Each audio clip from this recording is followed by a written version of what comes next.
Well, Clemson Tiger fans, college football fans, welcome back to another episode of the All In Show right here on Clemson at the Voice of College Football. Thank you so much for joining me.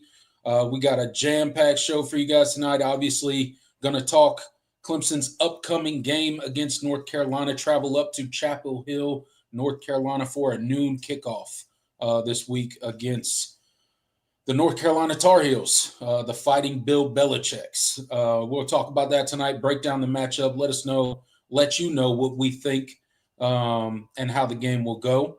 And then we're going to talk a little recruiting, some not so good news on the recruiting trail for the Tigers. I'm sure you guys already know about it, but we'll get into a little bit of that tonight as well. But before we get into tonight's show, if you're not subscribed to the channel, please go ahead and hit that subscribe button for us.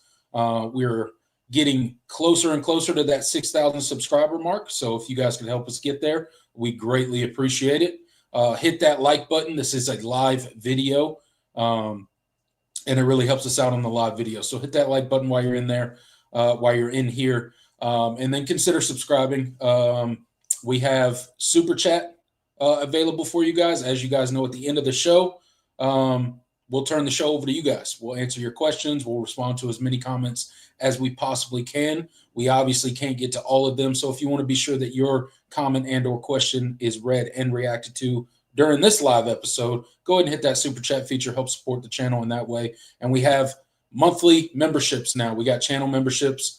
We're doing live streams on Saturdays, just hanging out with the members only. So if that's something that you're interested in, consider becoming a channel member. Just click the little box underneath this video that says join, and you can select one of the tiers there, and it's just a monthly kind of support of the channel. So we greatly appreciate all of that.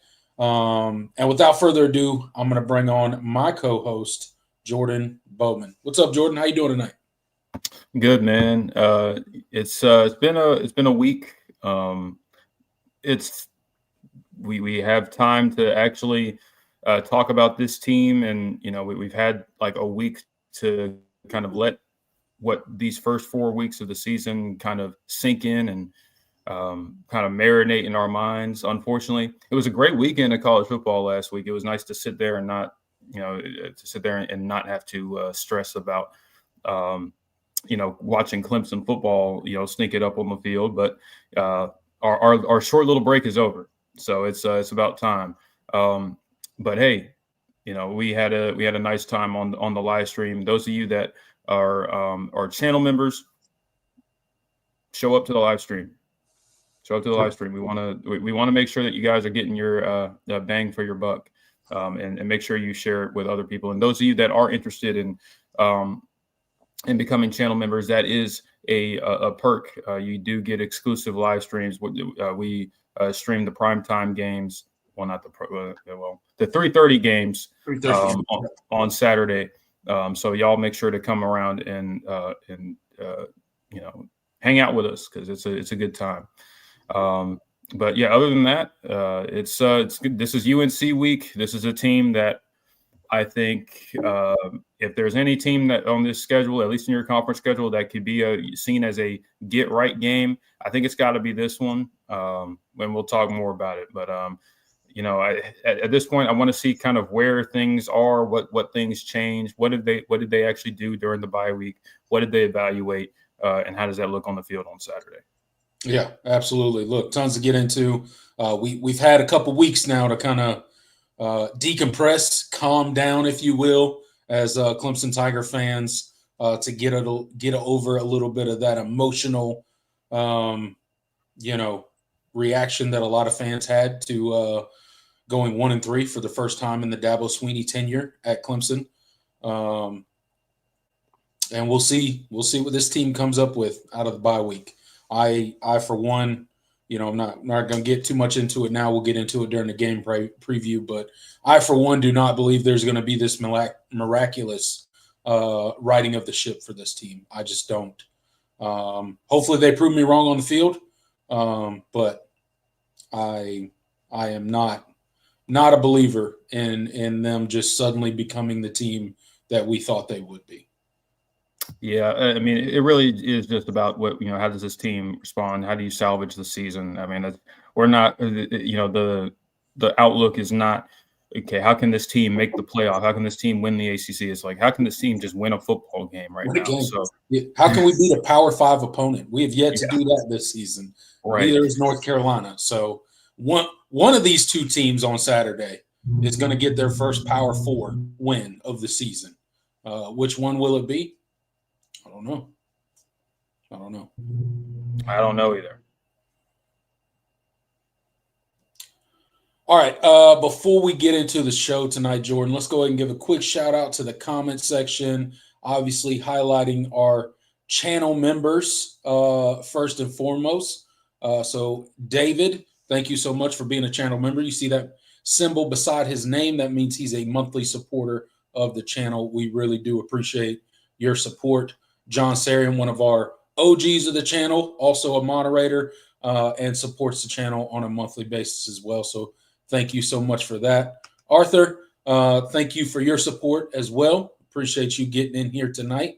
Let's see, like Mike, another one of our channel members, supports on a monthly basis as well. So thank you so much for being in here. And we appreciate your support. All right. Tiger Tom's in here. Jonathan Benton's in here. Let's see who else. Trying not to miss anybody. Joe Long, Trevor Porter. I think that is everybody. If I missed you, I apologize. We'll obviously get to your comments at the end of the show tonight. But Jordan, we got a couple topics to get into tonight. So let's go ahead and kick it off here and get this show started. Let's do it. Obviously, recruiting during the season, we don't talk about it quite as much, Jordan, because we got games and all sorts of other stuff to talk about. But it bleeds into the season ever so often. And this past week, Dre Quinn, 4-star edge rusher, out decommitted from the Tigers. There was kind of a story that came out before this happened. He went on a visit to Tennessee and watched their game. And then, as everybody knows, I'm sure everybody in here knows that Clemson, Dabo Swinney has a policy that if you are committed to Clemson, you cannot take visits to any other school. So obviously Clemson had a problem with that. Obviously he wants to shop around a little bit, go to some other teams. In order for him to do that, he needs to decommit from the Tigers, and that happened this past week. So, Jordan, your thoughts on the decommitment of Dre Quinn, what it means to this upcoming class, and what it means for the future of the Clemson Tigers?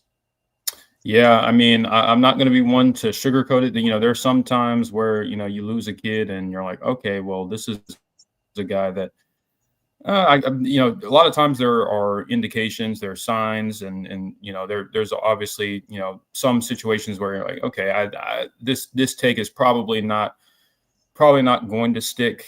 And I don't think Clemson is going to be upset that it doesn't stick, but this is not one of them.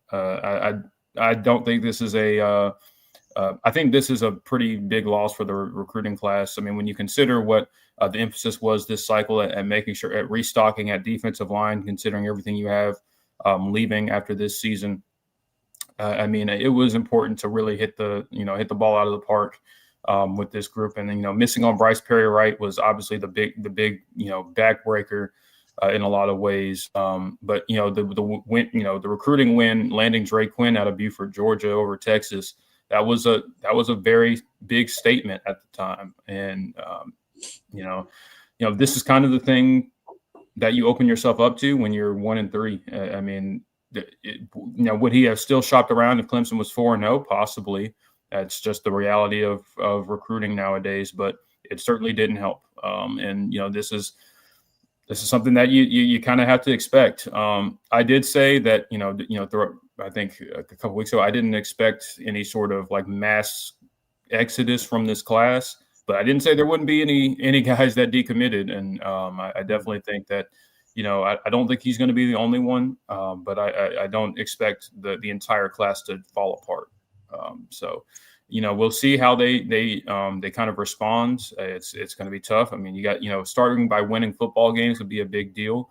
But I also think that this is another reason why it's really just time to truly embrace the portal at this point, and no more. Because no more. I mean, taking 3 guys last cycle, that was a massive step in the right direction. And I don't want to be a revisionist history about it, because I think they had reason to believe that they only needed those guys and they would be okay everywhere else. But obviously, the results on the field have shown that not to be the case. And so now you gotta reevaluate your strategy. And now that that you're missing out on some big time recruits that could potentially come in and help you next cycle, it makes it even more important that you go into the portal to address some needs. It is what it is. I've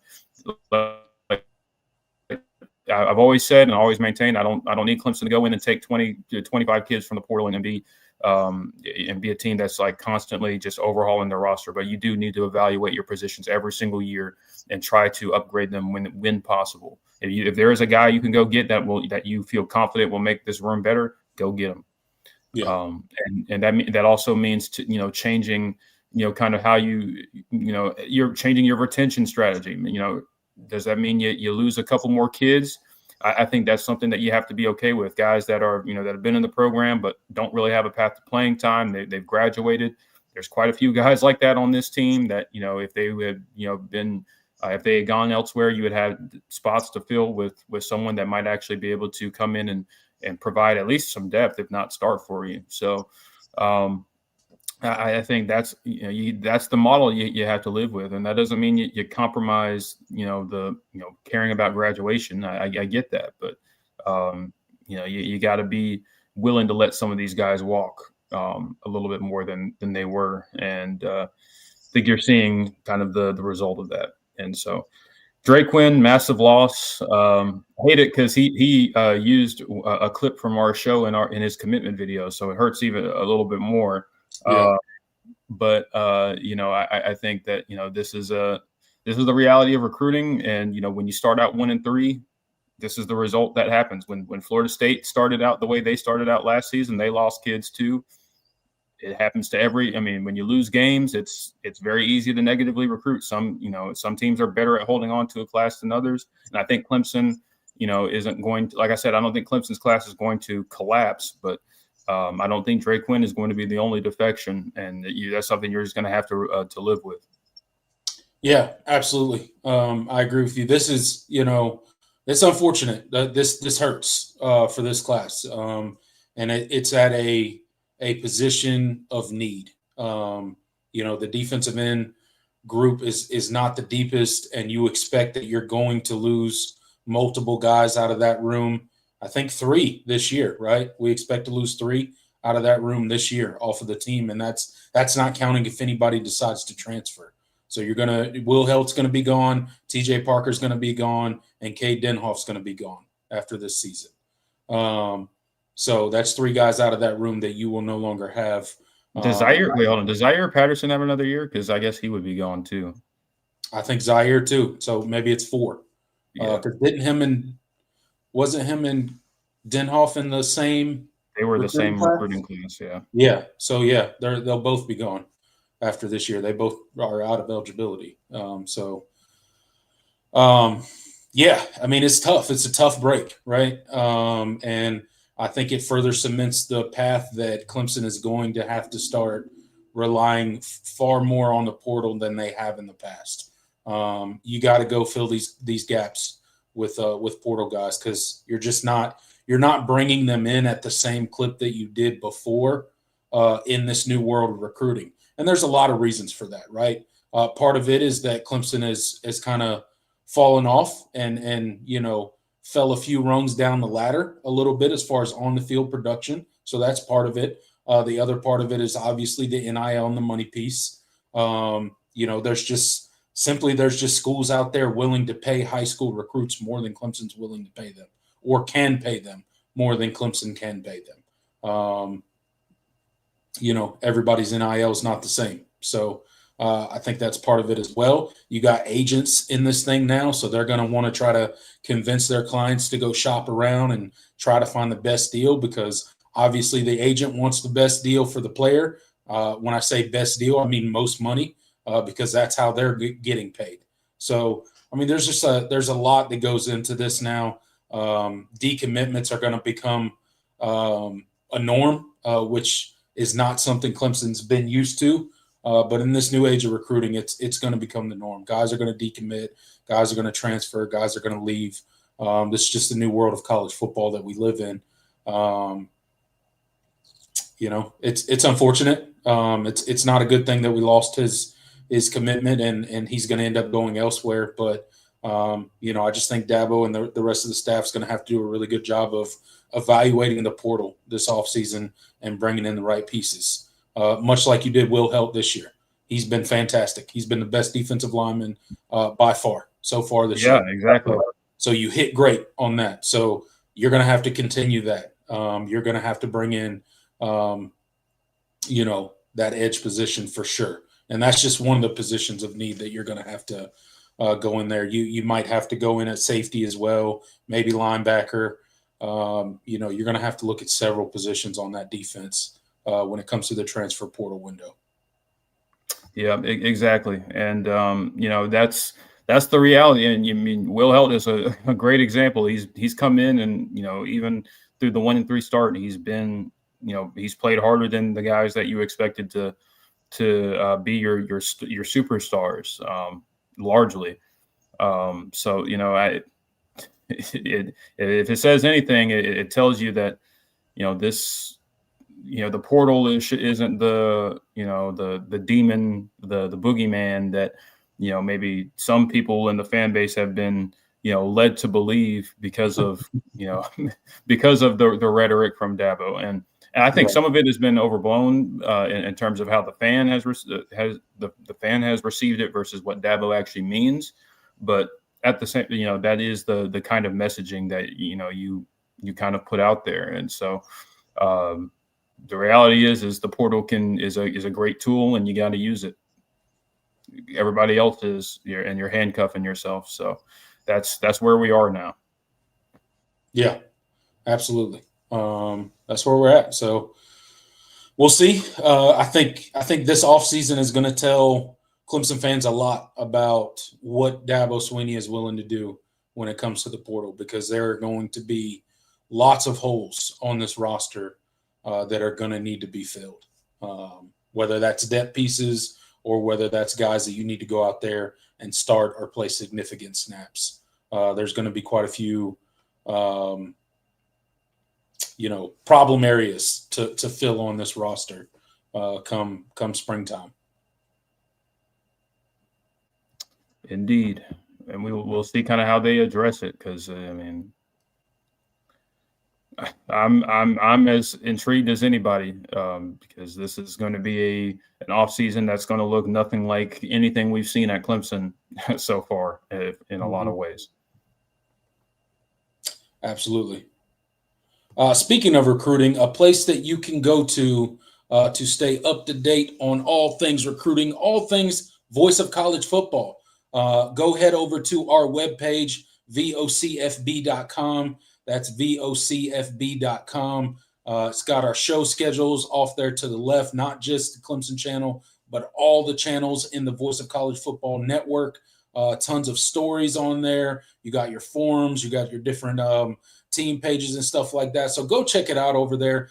Make an account and let us know what you guys think of the website. If you guys have any recommendations or things that you would like to see added to the website, be sure to let us know, and we will pass that information along. But go check it out, vocfb.com, vocfb.com. All right, Jordan, we got 23 people in the live chat right now. Thank you guys so much for being in here. Appreciate each and every one of you. If you are not subscribed to the channel, please go ahead and hit that subscribe button for us. Hit that like button. It helps us out on these live videos, and it's a easy way for you to help support the channel and help us grow at the same time. All right, Jordan. The bye week is over, and it's about time for us to watch this Clemson Tiger team trot out onto the field and play another football game. I know maybe that doesn't excite some Clemson fans out there.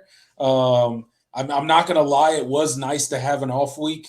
It was nice to have a bye week last week. We just sat there and enjoyed some great football games. By the way, last weekend had some crazy good football games. Bangers, man. Started with Friday night Yeah. and rolling all the way through Saturday to those night games. I mean, that Oregon game came down to the wire. Obviously the Alabama-Georgia game was a great game as well. So lots of good matchups last week. But it's time to talk about our Tigers on the field once again. As I mentioned, they were off last week, had a bye week. Sounds like they did some work on the field during their bye week, which is, maybe a little bit outside the norm for what Dabo Swinney usually does. But when you start 1-3, you got to change some things up, right? And you got to do things a bit differently. But heading into this North Carolina matchup, obviously in the offseason, Jordan, all the talk was about Dabo Swinney, Bill Belichick, Super Bowl winning coach, one of the greatest, if not the greatest NFL coach of all time, right? With all the, what does he have? 6, 7 Super Bowls, how many ever he has? A ton. And that was kind of the storyline in the offseason, right? That was buzz around ACC media days. And, let's just be frank. It has not started well for Bill Belichick or the North Carolina Tar Heels. They are not having a great football season so far. Like, as I mentioned, they've played 2 Power 5 opponents. They've lost to both of them.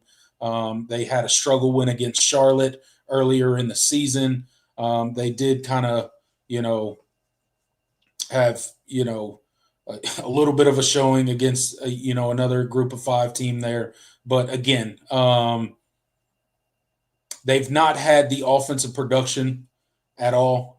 Their defense has not been good either. They're not great at stopping really anything, and they're not good at putting up a bunch of yards and points. I think they have like 600 passing yards total on the season through 4 games, and 450 rushing yards through 4 games. So not an explosive offense by any means, not an offense that puts up a ton of points. Obviously, everything is new there. They brought in a ton of transfers. Everything is kind of still in its feeling out period for UNC. So with that said, Jordan, what do you think about Clemson rolling into this game? Will this be a quote-unquote get-right game for the Tigers? And if it's not, then I guess they're just never going to get right this season, because this North Carolina team, no disrespect to them, they're ripe for the picking, right? If you can't put up a productive day on offense and defense against this team, you're probably not making a bowl game. Just keeping it real. This is not a good football team. I think they got some good pieces there, but it's just not coming together for them. But with that said, our Tigers have not played well to this point in the season either. So we can't really talk too much or puff our chest out too much about playing this North Carolina team. But Jordan, just kind of your overarching thoughts on the matchup and how you're feeling heading into Saturday's noon kick. Well, I don't know, man. I mean, they got ludicrous as our North Carolina channel. Shout out to the guys over there. They do great work. They said Kenan Stadium is about to be rocking. Hey, I believe it. That's one thing that has been impressive, even through the rough start is, the show out. As a North Carolina native, I've been to some pretty pitiful I've been to Kenan Stadium a few times. There've been some pretty pitiful crowds, but this year, there's definitely been a rejuvenation in the fan base. So, but yeah, I mean, this matchup overall, I do think there are a lot of things that are in Clemson's favor. Obviously, I think a lot of what North Carolina has this season is new. They, I think offensively, I think they have a couple of nice pieces, but just collectively that offensive line is not, coming together. And at quarterback, they're extremely limited. Both options really. Gio Lopez, who is questionable for this game, he's suffered an injury their past game against UCF, and then Max Johnson is a guy that's just dealt with injuries his entire life, unfortunately. And I think they have like I said, I think they have a couple of nice pieces. I think Jordan Shipp has a really bright future as a receiver, but there's just, I don't know, offensively, there's not really a whole lot they do very well. And I think a lot of it has to, some of it has to do with some of the injuries they've had. Austin Blasky, a guy that Clemson actually looked at coming out of the portal. He has been their best offensive lineman. He's been hurt for a while. So that doesn't help, especially at a position like center. So I do think that this is one thing, this is a team that has some, I can see getting better over the course of the season. But I don't think they have a whole lot for you. The problem is we felt that way.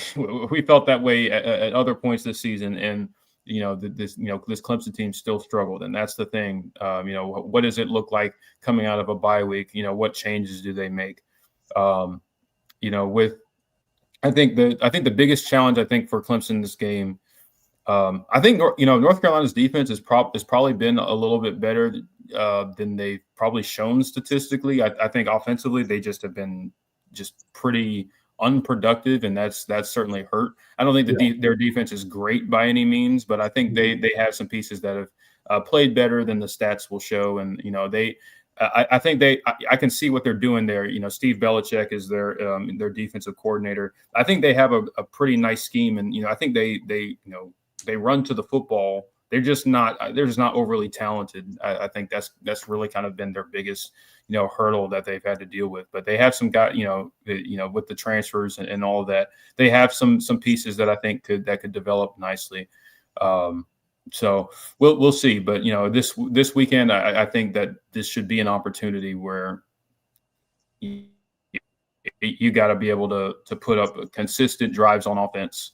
I don't even mean explosive. Like at this point, I'm not even asking for explosive offense. I'm just asking for, put a 7, 8, 9 play drive together and score and finish in the red zone. That's been the most frustrating thing with this team. And they haven't done that to this point so far. So, like I said, I think you got to weather the storm. I mean, I definitely think, Keenan Memorial will have a pretty nice crowd. As bad as Clemson has been this season, they're still Clemson. And, so that matters, I think, a ton in terms of the draw for this team, for this matchup. But with the limitations that I think North Carolina has offensively, you got to put drives together on offense and, keep that defense on the field. And I think you should be okay, but that doesn't, again, we felt that way about other games this season, and it's gone pretty poorly. So don't really know what to expect. Yeah, absolutely. It's hard to know what you're going to get out of this Clemson Tiger team right now. Our buddy Rec Talk got in here. Thank you so much for the $5 super chat. Rec Talk, friend of the show here. If you can't beat the breaks off Blue Chew Bill, that's a wrap for Dabo. Chew Bill. Yeah. Like I said, this should be a quote unquote get right game for the Tigers, but I don't know. They make me nervous because they've yet to prove that they can really go out there and play complimentary football and just put 4 quarters of good football on the field at any point in time this season. So it should be a win for the Tigers. It should be somewhere, it should be the game where your offense can, maybe build some momentum and find some things. But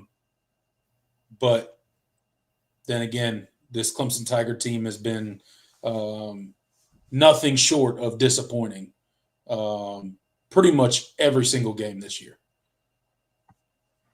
They've had moments where they've played well on offense and defense, but not nearly enough to win ball games. Nope. And that's the thing that's going to scare me about this team is that, they have that stinker, stretch of play in them, no matter who they're playing, as we saw against Troy. And so, I think North Carolina is every bit as talented as Troy, at least. And I think that if this team certainly could have a stretch where they turn the football over, and or North Carolina is having more success running the football than they should. They really realistically should, with an injured quarterback, with two injured quarterbacks, really, two limited quarterbacks, and just not much of a push up front with the offensive line. So I mean, that's the thing that scares me, about this matchup, is just that this team can really they can spit up all over themselves against anybody. And so, you can't take any opponent for granted. I mean, this 13.5 point spread, you haven't covered a spread at once this season, but, you certainly haven't even come close to covering any double-digit spreads of this magnitude. And you haven't beaten a Power 14 yet. So all those things make for what would normally be a kind of you feel pretty confident that you're going to go into this game and win. But now it's like, in the back of your head, it's like, I don't know, man, we might just be that bad. And we could be in a dogfight with this team for 4 quarters. So, you wind up losing the game. That's where you are. Until you show otherwise, at least. Yeah, absolutely. This team has been extremely inconsistent. They've been bad. And honestly, that's what I expect out of them until they prove otherwise. This offense makes everything look difficult. Nothing looks easy for this offense. Getting first downs isn't easy. Having productive plays isn't easy. Cade going through his reads doesn't look easy. Just everything looks difficult. Even when Clemson's moving the ball, it looks difficult, right? So that's something you gotta hope gets rectified in this game, and you can, try to build some momentum. That's really what this is about. Is Clemson's just got to go out there and win a football game. Who cares about the 13.5 point spread, whether they cover, whether they don't cover? At this point, Clemson just needs to win by 1 point. They need a win in the worst way possible. They just need to win right now. And that's kind of the expectation for me heading into the game is I just want to see Clemson come out with a win. However they have to do it. You got to get some sort of momentum going this season. If you like I said before, if you drop this game, you're the wheels are going to come off. It's bad. Because if you're capable of losing to this team, you're capable of, I don't know, 4 or 5 more losses on your schedule. It could turn into a Florida State of yesteryear kind of season if you allow this one to slip away. So the offense has to perform better. No, Dabo Swinney had some comments today in his press conference. Went on a couple long-winded answers talking about how the coaching so far this season has been a failure. They've failed the team, they failed the players, and he put it squarely on the coaching staff and himself included in that. So I thought that was an interesting approach, although, and he kind of said this, but although the players are not absolved from responsibility for their execution so far this year. So we'll see if they found anything in this bye week, Jordan. That's another thing that worries me. Clemson is typically not a fast team coming out of a bye week. They typically do not play the greatest coming out of bye weeks historically over the past, I don't know, 4 or 5 years or so, however long it's kind of become a trend that they do not play well out of a bye week. If you remember back to last year, that's kind of when we got our teeth kicked in by Louisville. Mm-hmm. Heading right out of that bye week. And they absolutely dominated us. So, Yeah, I mean that's the reality you're facing right now, and so I guess like to kind of get into the weeds here, just and looking at the matchup.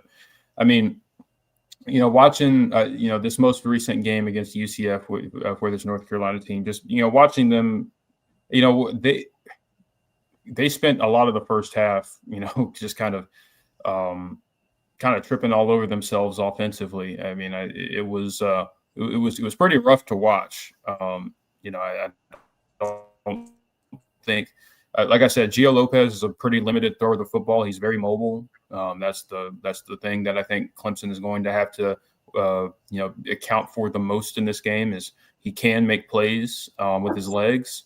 But he has not been a super accurate thrower of the football so far this year. And if you do see him, and we'll see about that.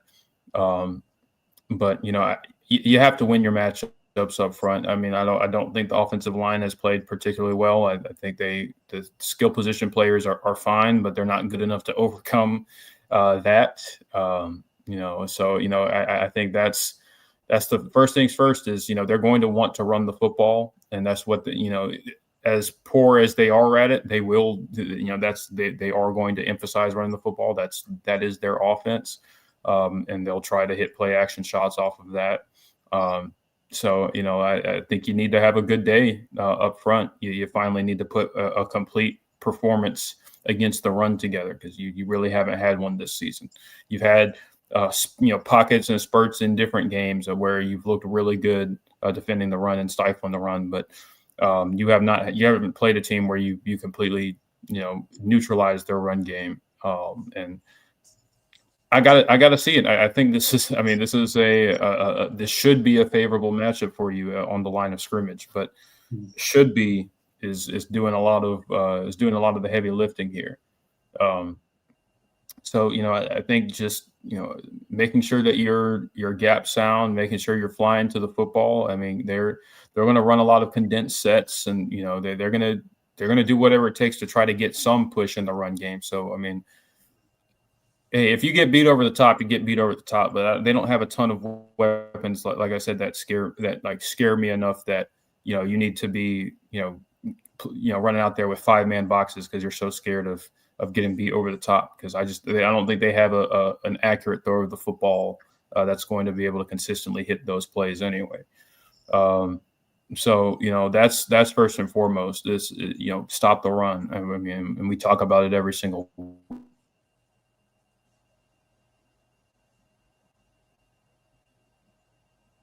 So from this North Carolina, in terms of, and how do you think Clemson will go about defending them?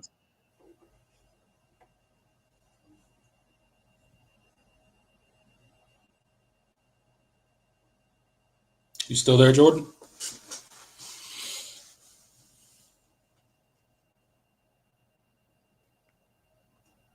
Did I cut out? Yeah, you cut out. You're back though. We there? Yeah. Okay. All right. So what? Well, it didn't even change on my end. So but all I saw a brief circle, like it was loading, and then I didn't see anything else. So I don't know where I was. I don't know where I got cut off.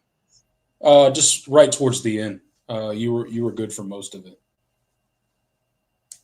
Yeah. Okay. But I was just basically saying stop the run. Yeah. First and foremost, that's what you got to do. they are going to run the football. It's almost admirable because they don't, like I said, they don't get a ton of push. But they have a couple of nice backs, and they're going, like I said, they're going to dedicate bodies to help in the run blocking game, which Clemson would do a little bit more of. So credit to them. So I think everything else is secondary, and if you take away their run game, they're going to be pretty limited. When in their drop back passing game, keep them in pretty predictable and manageable downs and distances, and you should be okay as long as you cover worth a lick on the back end. You should be okay. Yeah, should be is the key word there. But yeah, I mean, obviously it's. Much like every matchup starts in the trenches, right? They got to control. Clemson's got to go out there, control the line of scrimmage, take the run away, and make them one-dimensional, right? Don't allow them to get outside of you. Dabo Sweeney's talked about it, about this team being soft on the edges. Yes. Those corners got to come up and run support. Those ends got to set the edge and keep contain over there. And you got to stay gap sound, right, in your rushing lanes.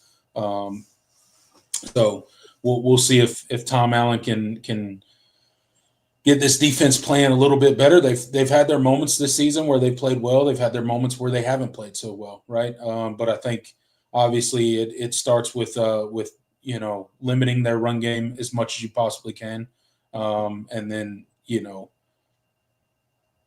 the offense, talking about Clemson offensively against North Carolina's defense. I'd like to see, a heavy dose of running, right? I would like to see Adam Randall get lots of touches. I would like to see, maybe Easy E and Gideon Davison get more than one carry combined. Can we get those guys like, I don't know, 4 or 5 carries apiece? Is that too much to ask? I don't know.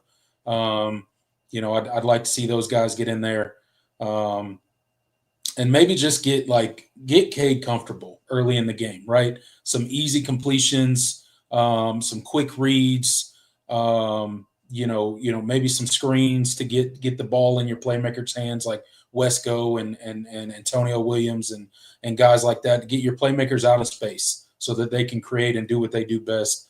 And then it's easy completions for Cade. It builds some momentum for him, gets some confidence, and maybe you can find a little bit of a rhythm on offense that has eluded you for this entire season so far. But that would be kind of my thought for Clemson's offense heading into this game, on kind of the attack that I would take and what I would like to see them do in this game. Again, a couple people have mentioned in the comment section, but I don't really care about the spread. David just mentioned it in there. Clemson just needs to go win a game right now, and they need to find some momentum on offense. Cade needs to find some confidence out there, and I think it's really on Garrett Riley at this point to put Cade in some very advantageous situations so that he can get some easy completions and gain some confidence, because you can clearly see that he's out there. He's playing tight, right? Like he's playing with the weight of the world on his shoulders, it looks like. He's pressing. He knows he's not playing well, and he wants to. And I think that's causing him to,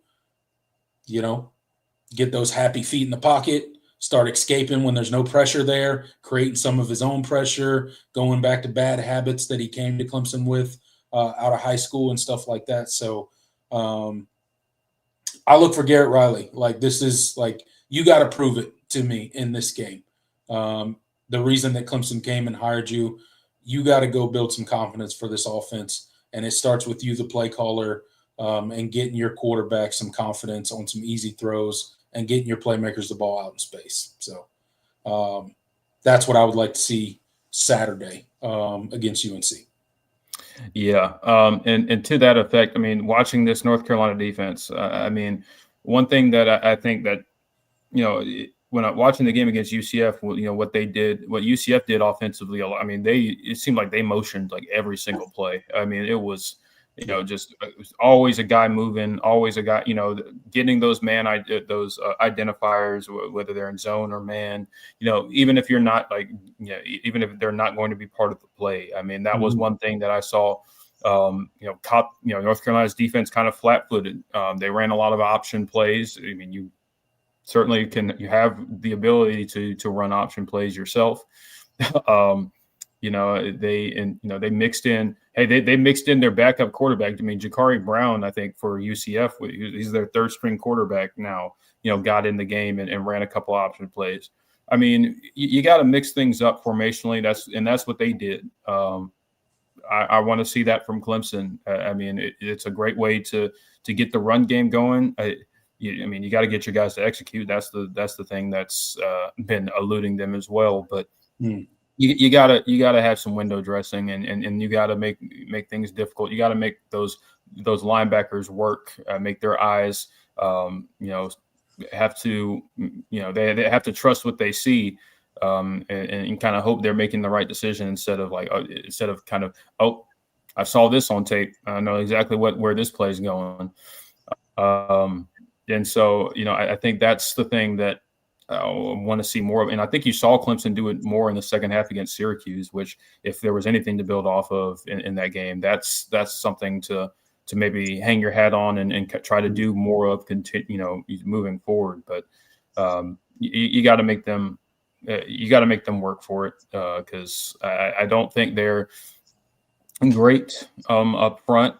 So, I think, like I said, I think they have a couple of nice pieces, but I like one of their corners really. But like they don't have like I said, I think their defense plays. I think they play hard. They play with a lot of effort, but I don't think they're very talented. So, I mean, if you can, get your athletes in space and make them have to, make that defense have to work laterally. Yeah, you should be able to break some plays open. And this matchup in general is a matchup of offenses that have been really unexplosive. North Carolina is tied for 134th in plays of 20 or more yards for their offense, and Clemson is 105th. So we could be in for some pretty miserable plodding football if both teams, both offenses show themselves to be what they've been this season. Final score 9-6. Got it. Yes, 9-6 final score. That's going to be my score prediction. But no, seriously, like it wouldn't surprise me if this game was like just a plodding slugfest where both teams are they're going 3 and out, and then when they do score, it's like an 11-12 play drive because they can't hit big plays because they're just not good. So that wouldn't surprise me either. So I guess this is going to be a battle of who can hit a big play first. I think, right. or who can hit more big plays in a game, in a battle of offenses that aren't good at hitting big plays. Right. I think that'll. It might be decided on who actually hits the big play, and who doesn't. It might just take one. I don't know. Yeah, there might be only one big play in the entire game, and it'll be whoever hits that is going to win it. But yeah, so I mean, through 4 weeks, both of these teams have been disappointing. Clemson more so than UNC. Obviously, heading into the season, UNC made a big splash hire with Bill Belichick, and that was exciting, and they brought a bunch of transfers, but I don't think anybody had any sort of notion that UNC was going to be a great football team this year. That can't be said for Clemson. Clemson had, a lot of people, including ourselves, saying that they were going to the playoffs and that they could possibly compete if everything came together for a national championship. Clearly, they're way off of that mark. We're going to be fighting for bowl eligibility, it feels like, later in the season. Not ACC championship level, not playoff level, certainly not national championship level. So at this point in time, as you kind of recalibrate your expectations of this team and what you think they can be, I just want to see Clemson go out there and win. Let's go Let's go get our first Power 4 win of the season. Regardless of, like, if it's 9-6, so be it, right? Go out there and win. But I would like to see this offense gain a little rhythm. Cade, just settle down, man. Like, there's no Heisman, right? There's no national championship. There's no ACC championship. Just settle down. Go out there and have fun and play football. Relax, okay? The season did not go how any of us wanted it to. But he's got to stop pressing. And, as I mentioned before, Garrett Riley, the play caller, he's got to help him out. He's got to give him some easy stuff so that he can gain some confidence and settle into the game. And that offensive line has got to figure it out because they haven't really helped him very much this season either. So I'm not putting it solely on Cade or Garrett Riley or anything like that. There's the problems on this Clemson Tiger team are endless at this point. You can pick any position group and there's a problem there of some sort, some level. Some worse than others, but there's problems at every single position group on this Clemson Tiger team. And that's not something that we thought was going to be the case 4 weeks into the season. Yeah, it's still hard to believe just kind of how quick the narrative has changed over the last 5 weeks. But that's where we are. That's where we are. We'll see kind of what I mean. This is on paper. This is about as easy as it'll get for your on your conference schedule. Yeah. I don't think there's another team that's. If you can't win this conference game, you might not win a conference game. Yeah, and I'm not even joking. I'm dead serious. Because Duke, they can put up points. They got an offense that can move the ball. Are you going to be able to keep up with? Are you going to be able to keep up with them? Same thing for SMU. Same thing for Louisville, right? Florida State. Are you keeping up with those offenses? As it stands right now, hell no. I'm not confident you are. No. You got to show me something, and this has got to be the game. So no disrespect to North Carolina, but even Boston College. It's going to be a tough year for them, right? And Clemson, if they are going to right the ship, quote unquote, in any way, it's got to start Saturday in Chapel Hill against the Tar Heels. Yeah, and if not, then they're cooked for real. They're cooked. It's got me thinking of the last time Clemson went to Keenan Memorial was that they haven't been since that Sam Howell year. Was it 2019 when Clemson went down there as the number one team in the country, and it was Mac Brown's first year. Yes. I don't think they've been. I don't think they've been since. So and barely got out of there with a win. Yeah. Stopped the 2-point conversion. That was last play of the game. Yeah. It was man, I missed when that was when the fan base was having a meltdown over that. Like we didn't know how good we had it. Little did we know, 5 short years later, we'd be sitting at 1-3 and about to, jump off a cliff. Yeah. That's it. Life comes at you fast, as they say, because that's college football. I mean, that's the beauty of the sport. Absolutely. Everything comes full circle, I guess.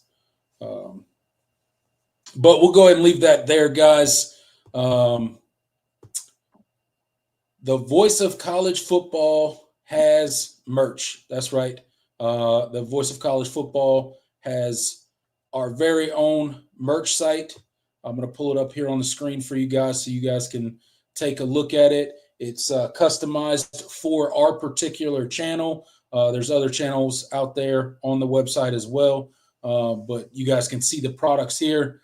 Got some hats in various different colors. with the VOCFB and the Clemson logo on there, our channel logo. Like I said, you got different colors here: orange, black, gray, purple. And then you got some crew neck sweaters here, another T-shirt, some polos with the same logo on there. And then you got a tumbler, a koozie, and obviously a coffee mug there.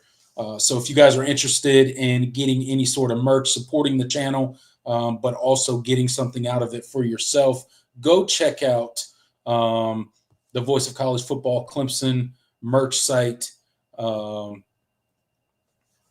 Get yourself a T-shirt, get yourself a coffee mug, get yourself a koozie, whatever you like, and help support the channel and get something nice for yourself as well.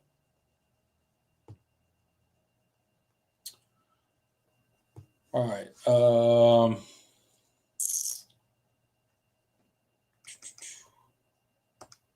Got 21 people in the live chat right now. Thank you guys for being here. Hit that like button while you're in here. Helps us out on these live videos. And if you are not subscribed, consider subscribing. Jordan, did we lose you there? We might have lost him. I don't know. Might be gone. Let me see. Give me 1 second, guys.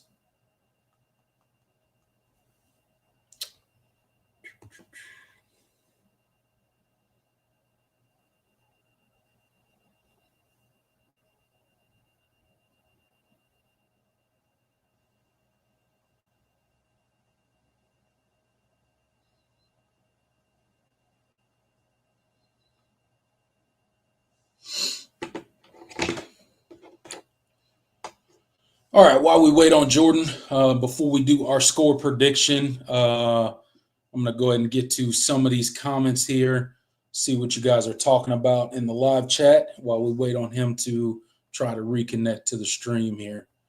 Got the North Carolina Voice of College Football channel in here as well. Thank you guys for showing up. Juice for 6 or June for 6. I don't know. We'll see. We'll see.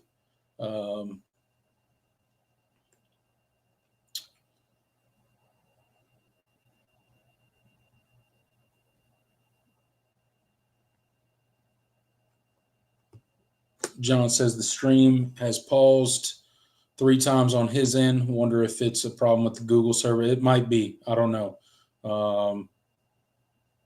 Hopefully you guys can still see and hear me, even though Jordan is having some difficulties.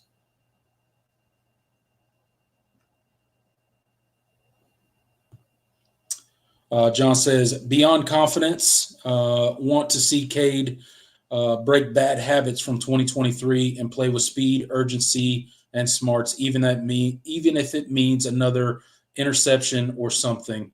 95% of his plays should look ready and in control. Yeah, man, I agree with you.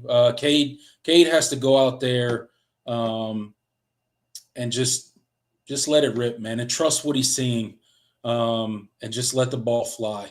Stop second-guessing yourself. Stop bailing out of the pocket. Sometimes stepping up in the pocket and delivering a ball is all you need to do. He's constantly, I talk about the happy feet that he gets in the pocket. That's not just him like bouncing around and stuff. It's the early escape that he likes to do, and he causes pressure off the edge a lot of times when he does that. And a lot of times there's not pressure when he originally does it, but he causes his own pressure by escaping the pocket when it doesn't need to be escaped. He needs to go through his progressions and step up in the pocket and deliver the ball. So definitely want to see him kind of gain some confidence and just play a little bit better. Jordan, we got you back? Yeah, I had to run and take care of something. It wasn't my Wi-Fi this time. Oh, okay. I wasn't sure. John was saying that the stream paused a couple times on him, so I think we were having trouble on both of our ends. But all right, Jordan. Last segment before we turn it over to the comment section. It's time for a score prediction. as you mentioned before we came on the show tonight, I don't even know why we do these anymore because we're not good at it. We're always wrong, and Clemson makes us look foolish no matter what we do. We pick them to win by 3. What do? They lose. It don't matter what we do. If we pick them to cover, we pick them not to cover. This team has found a way through 4 weeks to embarrass us every single week. But nonetheless, we press on with a score prediction. Let's see. Let me pull the spread up here. It's 13.5 in favor of the Tigers, obviously, with a over-under of 48.5. So they're not looking for a ton of points to be scored in this game, obviously. So, Jordan, what are you thinking? What's the score going to be? Are you sticking with 9-6, or you got something else in mind? I truly don't know what to think about this game. It's one of those stoppable force meets a movable object type of games where, both teams have been pretty not good up to this point. Mm-hmm. This is the last opportunity I get to. I'm going to have to pick Clemson to beat a Power 4 team. It feels like if they don't win this game, I can't feel confident picking them to win another game. That's not Furman. If they lose this game, that might be a little sketchy. Yeah, if they lose this game, I'm just going to pick them to lose every other game this season. I'm not even kidding. I will pick them to lose every other game this season. I feel the same. Including Furman.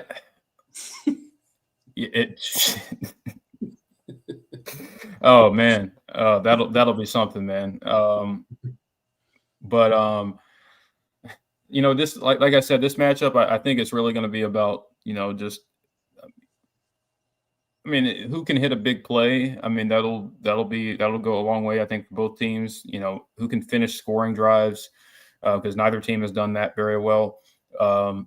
And whose defense shows up and gets enough stops. I mean, it's pretty simple, but you have to be able to win up front with on both lines of scrimmage. I feel like, or I can't feel confident picking them to do it in any other matchup. So with that in mind, I think it'd be nice if you could get to 30 points in this game. You haven't scored 30 once this season, a pretty mind-boggling stat that since Garrett Riley has been the offensive coordinator, Clemson is undefeated when they've scored 30 or more points. So with how many losses the Clemson has had over the last few seasons, it tells you how often they failed to score 30 points. I feel like this is a game where that would be nice. I can't pick them to do it, but it would be nice.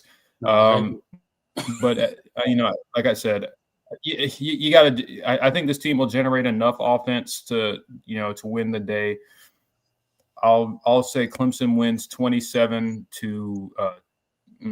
It's hard for me to pick a multiple score win for this team, but if it's going to be against any Power 4 team on your schedule, it's going to be this one. I'll say Clemson 27, UNC 17. But I don't feel confident about that. Don't think you cover the spread. And I think this is a game that you can lose because you can basically lose to anybody at this point. Yeah, absolutely. I think this team truly can lose to anybody at this point. And I don't think this is going to be a particularly high scoring game by any means. I don't think these offenses are going to just magically go off when they haven't done that to this point in time through 4 games this season. So I think it's going to be relatively lower scoring. I think it's going to be close, unfortunately. Although Clemson should win this game easily, I don't think they do. I think it's a close game into the fourth quarter. I'm going to go Clemson 20, North Carolina 17.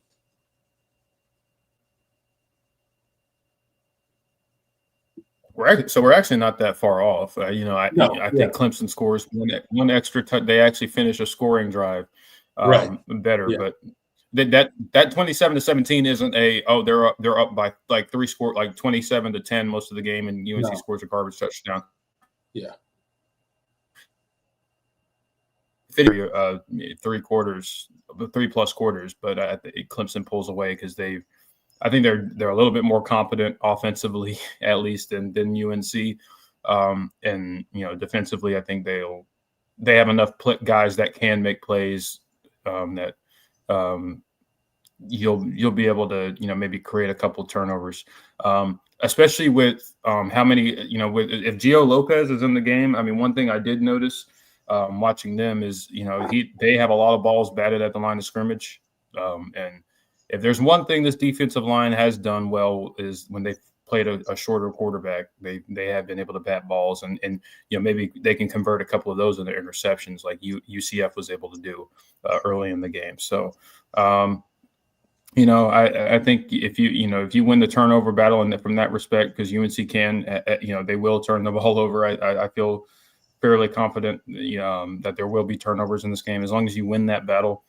I think you can maybe steal an extra possession and maybe come away with a 10-point win. Wow, which it still wouldn't even be covering the spread. So it tells you a lot about how we feel about this team. Right. So, yeah. I'm 27-17. We're pretty close and fairly close in score, which is usually a bad omen for us because anytime we've picked pretty close to each other, it goes horribly wrong. It goes horribly wrong. So can't wait to be talking about a loss to UNC and Bill Belichick on Saturday. It would not surprise me, unfortunately. It would not surprise me. Yeah. Need to put this football game on Comedy Central. Right. Give me 1 second.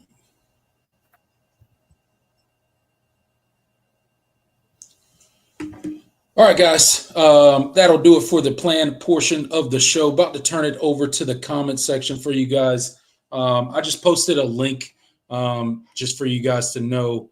One of our listeners, a fellow Clemson fan, lost his wife early in September 5th, I think it was. Tiggs, he's always in here in the comment section. He's pretty active on Twitter as well.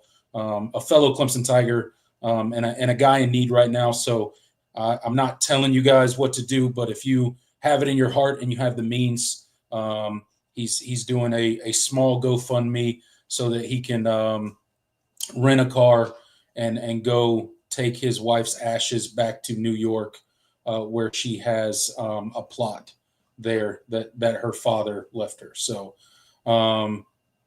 if you guys feel led to do that, I would appreciate it. But just throw that out for you guys. I put it in the chat there. That's the GoFundMe. So he's been a loyal listener of this show for a long time Clemson Tiger fan. Lives in the upstate area. So if you can help one of our fellow Clemson Tigers out during this very tough time that he's going through. So absolutely. With that said, guys, time to turn it over to you guys, the comment section. Give us your best BYOG or sell, or ask a question or whatever, and we'll chop it up with you guys for a little bit before we get out of here tonight. Yep. Get those score predictions in too. Any and all, whatever, anything you wanted to address. John hits us with his score prediction, Clemson 17-14. Yeah, I think that's totally possible. Would not surprise me at all. Jonathan Benton is picking a soccer score, 3-2. 3-2. That would be a banger of a soccer game. Both Clemson and North Carolina have pretty good men's soccer teams, so that would be a fun one. Isaac Smith, Clemson 24, UNC 21. Fully expect this game to be competitive for 4 quarters. Yeah, I can see that. John, BYOG or sell? We'll see more than ever of Tristan Smith, more than 10 snaps, whether targeted much.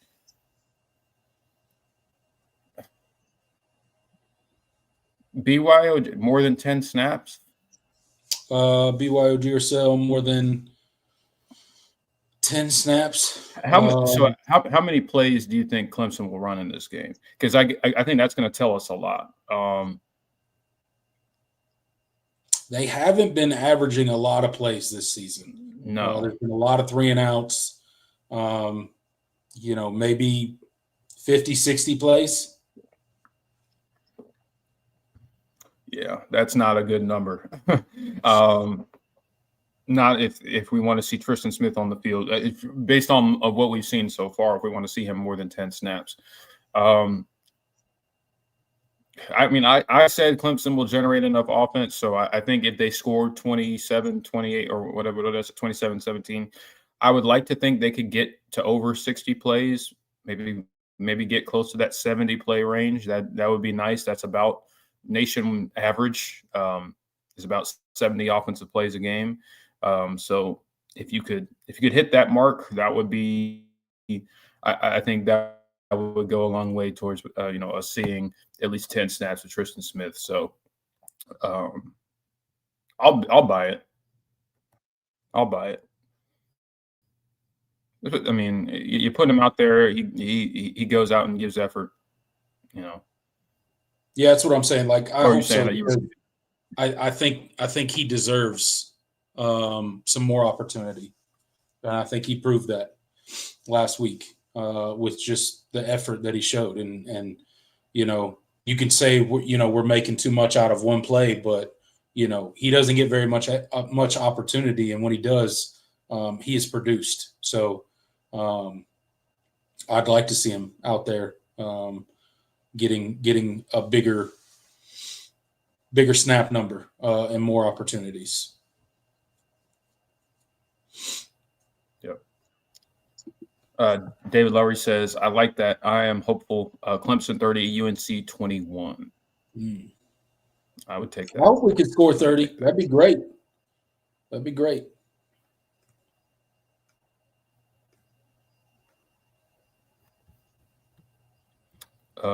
John asking about Jeremiah Alexander and his PFF grades. I actually have PFF pulled up, so let me. I can pull that up for you.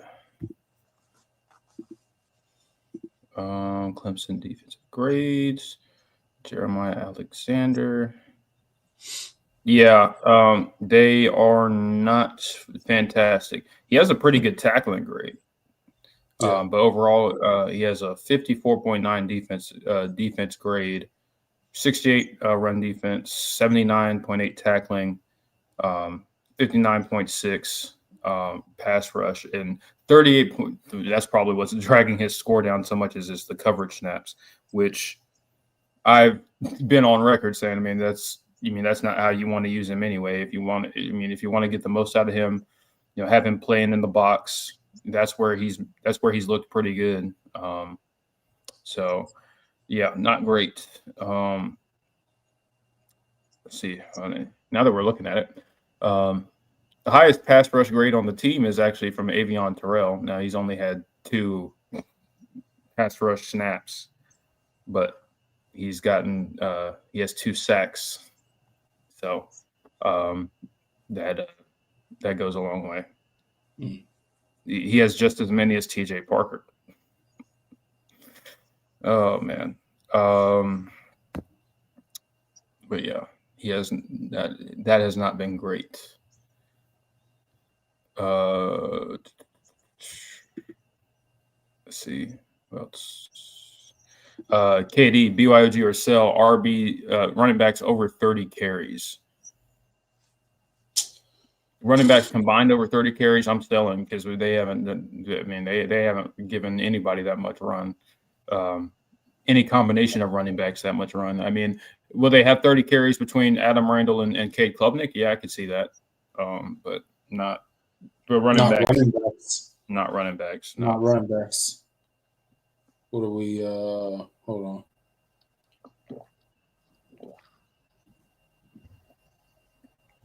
What we got?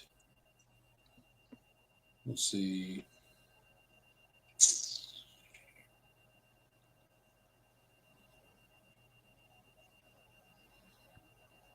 See where we're at. Yeah, there's no way. Only 108 carries on the season. Adam Randall's got 57 carries. Cade Klubnik's got 34. Yeah. And our two running backs behind him have 3 apiece. Nice. Unacceptable. So, yeah. Yeah, no. So, Tyler Brown's running got backs over 30 carries, no. Tyler Brown has more carries. Yeah. Sounds about right. Although I've liked when they've given Tyler Brown. Yeah, no, I'm not complaining about those plays, but it's just I'm trying to make a point of right. You have a wide receiver with more carries than your 2 backup running backs. Come on, man. Yep. That's not good. Let's see. Isaac Smith, BYOG or Seb will see a change somewhere in the starting lineup. A change somewhere? I can buy.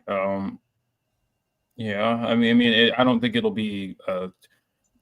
Honestly, whoever I'm not really so concerned about who starts, but just who ends up playing the most snaps. That'll be the most instructive about what they think of this, because you got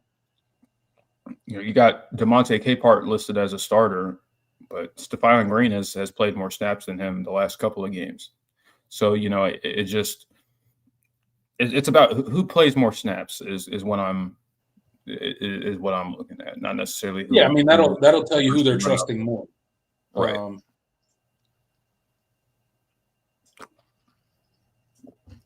Then he also says BYOG or Sal, Parker, and Woods combined for at least 2 sacks.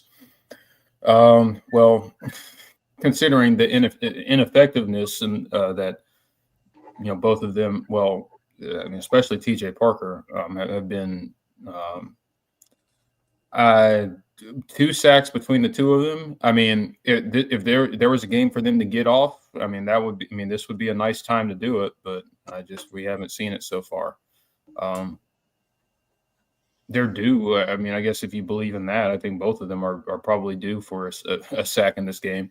TJ has 2 through 4 games, and Peter Woods doesn't have one. So, but then again, and sacks for defensive tackles, 3 techs in particular, or it's just a lot of it is. A lot of it is luck. I don't want to say a lot of it is luck, because you got to win up front. But Peter Woods, his job is to collapse the pocket. If he gets to the quarterback, he gets to the quarterback. But he's not going to be the main one getting those opportunities. That's why I think Peter Woods needs to play better, but he's largely been fine. It's really just he's played okay this season. Yeah, I don't think he hasn't played obviously to the level that we thought he would this year, but he hasn't been just out there getting whipped. Whiffing, Yeah. He still has those holy shit. Well, holy crap. I don't, whatever. I already said it. Moments on tape. But where he eats 2 blocks and then still makes the tackle on the running back. Yeah, he still flashes a good bit on tape. TJ Parker, to this point this season, doesn't seem to have the same level of twitchiness. He doesn't even have the same level, because he's never been a superb athlete, but he always had power, and he always had a really dynamic pass rush plan. I haven't seen it. Yeah, I don't quite know what's going on. Doesn't look like he has many answers right now this year. It's really kind of puzzling to see what's kind of happened. And I don't know. I don't have any answers for it as to why he looks the way that he does this year. But I hope he can get it turned around, because we all know how special he can be when he's playing to his talent level, but he just has not been able to find that this year. Yeah, it's been pretty puzzling. Which is why you're seeing increased snaps for guys like Jaheim Lawson and Cade Denhoff and other guys. So yeah. Intelligent Savage says our Clemson Tigers get themselves together and blow out UNC 42-13. And if Clemson scores 40 points, I hope you're right. Yeah, I hope you're right. And even if they do, I'm not going to come on here and be like, the Clemson offense is fixed, right? Yeah. But it would be nice to see them just do it one time. One time. So a stress-free game like that. That'd be great. That'd be fantastic. A comfortable win. I mean, that would just – it would – I feel like we're owed that at the very least. David Lowry says maybe Alexander can play it end. It's possible. I think you could probably utilize him. I just think he's probably not going to be much more effective than the guys you already have. Yeah. I mean, I think you play him as a traditional linebacker and just give him opportunities to get after the quarterback. I don't know if like making him an end where you're asking him to set the edge and be responsible. Yeah, that's kind of my thought. Like him setting the edge, like I don't think that's going to happen. Yeah, him and kind of like run support, like I don't know what that's going to look like. So I think you're asking him to do stuff that he's not done before at this level. So, he's been a linebacker his whole career. I mean, he came out of high school as an edge prospect, but he's kind of a tweener in terms of his body type, and so I think against longer tackles he would get kind of washed out, and I don't know if he would be all that effective. I think it's better off if you can, if you have a numbers advantage, you send him and get after the quarterback. Maybe he can line up in a gap. And you can run all sorts of games and stunts and twists and all that could get him free. Some delayed blitzes. Like I think those are things that he could be effective at. But I wouldn't want. I don't know if I'd want him like playing, with a hand in the dirt. I don't think it would go well. No.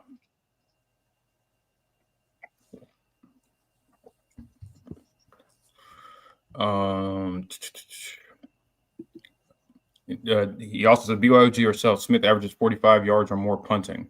I'll buy that. He's basically been doing that. Yeah, he's been punting great. Yeah. Like my BYOG or sell, Klubnik breaks his streak this season of a turnover every single game. I'm selling. Yeah, Unfortunately, I'm selling. I think Cade puts the ball on the ground or throws a pick. I think he turns it over. I don't think he turns it over. I'll say this: I don't think he turns the ball over more than once. Yeah. So yeah, I'm with you on that. But I think he turns it over at least once. Yeah. Let's see. Isaac says, to be honest, Parker's game versus Pitt's backup tackle last year is why he got so much hype. I mean, he was good for a large portion of the season. I mean, that Pitt game, he did amass a good portion of his sack total, but he was always getting a lot of pressures and getting after the quarterback, and he was winning. He was winning his reps. Like he's flat out not even winning reps. It's not even like, oh man, he's getting to the quarterback. He's just like a hair late, or they're getting the ball out just in time. Yeah. But he's whooping the tackle like that. If that was what was on tape and he had 2 sacks, I'm like, okay, that happens. Some of the best defensive ends in the country are going. I mean, Dylan Stewart right now is kind of going through that too. But Dylan Stewart is winning his reps. Like Dylan Stewart doesn't look like he can't win. Like he's lost a step or anything. He's just not. Some part of sacks is luck, and but it's not even luck. Going the wrong way with TJ. He's just flat out not winning his matchups anyway this year, and that's the concerning thing for me on tape. it's not even that. It's not even just that he's not getting sacked. It's that that his pressure rate is significantly lower than last year. And he's just not getting to the quarterback at the same level. He's missing tackles. He was a much better run defender last year than he is this year for some reason. I really don't know what that's about. He's just every facet of his game has taken a step back. It seems. I don't know what it is. To be honest with you, it doesn't really make sense. No, it doesn't. All right, let's do a couple more. We'll get out of here. Like Mike says, BYG or sell. We see CV for at least. I think you forgot to put the number there. I guess at least a snap this game. If we see CV for one snap, I mean, in a close ball game at this point, I'm not banking on it. So yeah, I'm a sell. I think the only way we would is if Clemson kind of runs away with it, or if I think there's a world where Cade plays, bad, and maybe they give him a shot. I don't know, but I don't think Cade's going to play bad enough that they pull him. I don't either. And it would have to be, he would have to play pretty bad. In the first part of this game for you to see Chris Vizina. So I'll sell because I don't think Clemson's blowing UNC out either. Me neither. They should, but they're not going to. No. So I think those are the only two scenarios where I could see Chris Vizina getting in the game, both of which I don't think are going to happen. Arthur says, if we score 40 anytime this year, please let it be against the Chickens. Yeah, good. Yeah, good luck with that. Yeah, I don't think you're scoring 40 on them. Yeah, I mean their defense has kind of taken a step back, but they still get a lot of turnovers, and that's no.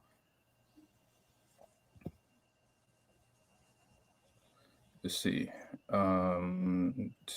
Tiger Tom asks, do you guys think the overall problem is with the position coaches? The overall problem is with the position coaches? I mean, I think in a couple spots, but I wouldn't say like the overall problem is with the position coaches at this point.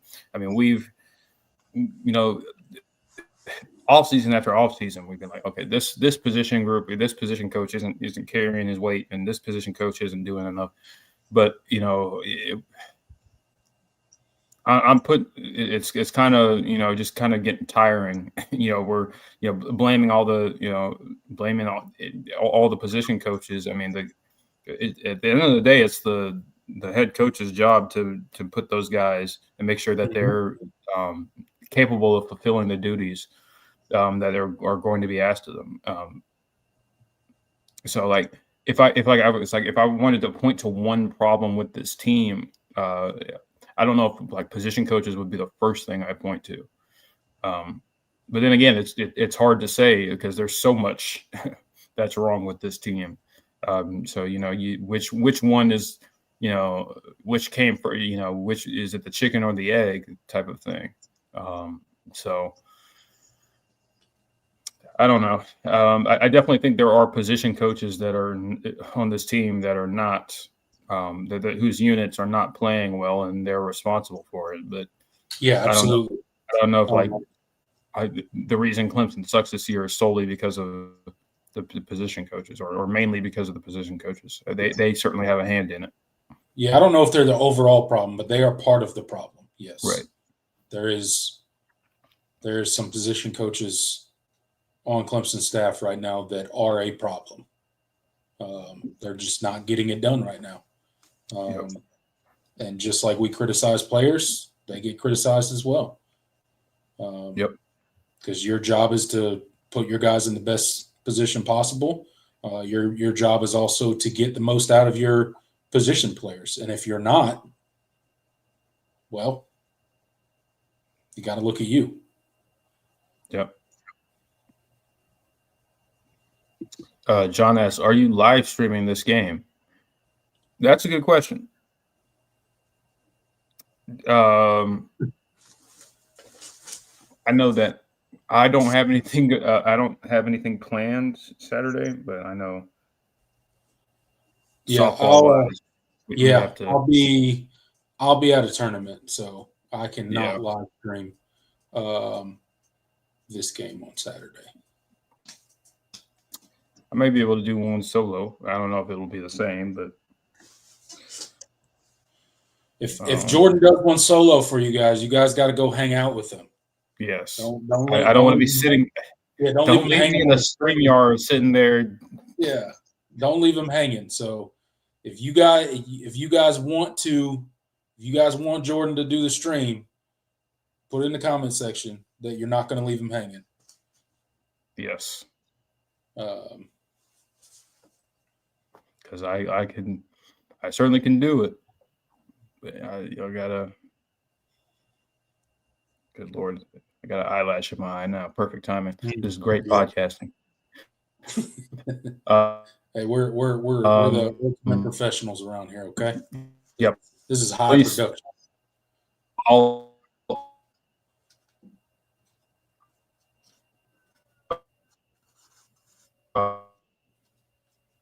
don't.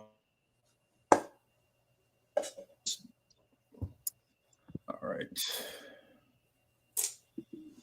I think I probably I want to feel like I cut out right there. You did cut out. Yeah, you're back now. Of course, I did. I was saying that I'll do whatever's asked. I'll beg. I'll do a front flip. I'll do a back flip. I'll whatever they ask me to do. I'll do whatever it takes. Just show up. Yeah. Show up for Jordan on Saturday, guys. Show up. Don't leave my man hanging. I can't be there, so y'all gotta be there for me.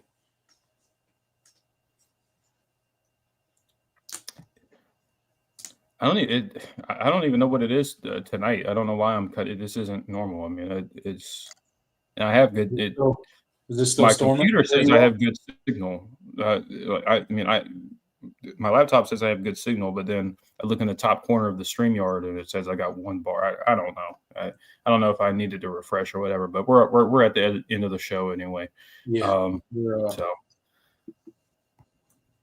we survived. We made it. We a couple did. hiccups, but not too bad. Like Mike said, he promises he's going to be there. All right. I'm going to hold you to it like Mike. We're holding y'all I can't be there, so don't leave my boy hanging now. He's going to do the stream for y'all. Don't leave him hanging.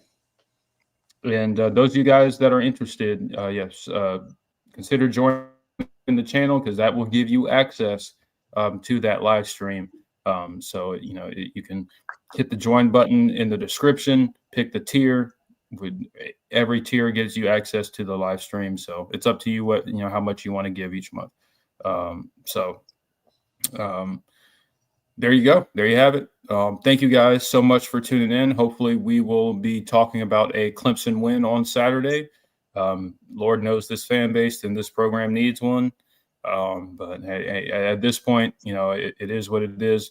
I've kind of resigned myself to saying, listen, I'm not going to, no matter what this team does on Saturday, I'm not going to let it ruin my enjoyment of college football on Saturdays because we're only guaranteed 12 Saturdays a year. So enjoy them while you have them.